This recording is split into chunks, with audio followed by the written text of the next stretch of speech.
हाय दोस्तों, ये है हमारा सूरत रेलवे स्टेशन ब्रिज के नीचे गन्नाला। गन्नाला का इतना हालत ख़राब है, आप लोग देख सकते हो। जो भी इधर से आ रहा होगा कृपया ना आए।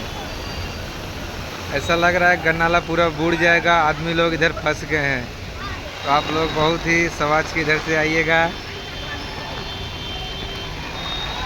ये रहा सूरत का बहुत ख़राब हालत। तो आप लोग देखिए, इतना ख़राब हालत सूरत का हो चुका है, क्या बताऊं। आदमी लोग तो इतना फंस गया है, देख रहे हो, सब धक्का दे के निकल रहा है। तभी मैं वीडियो को कुछ देर में अपलोड करता हूं यूट्यूब पे। आप लोग देखिएगा, चारों साइड गन्नाला बूढ़ गया है। ब्लॉग वीडियो यहीं से मैं बंद करता हूं भाई, बारिश बहुत तेज़ हो रही, मोबाइल भी भीग जाएगा।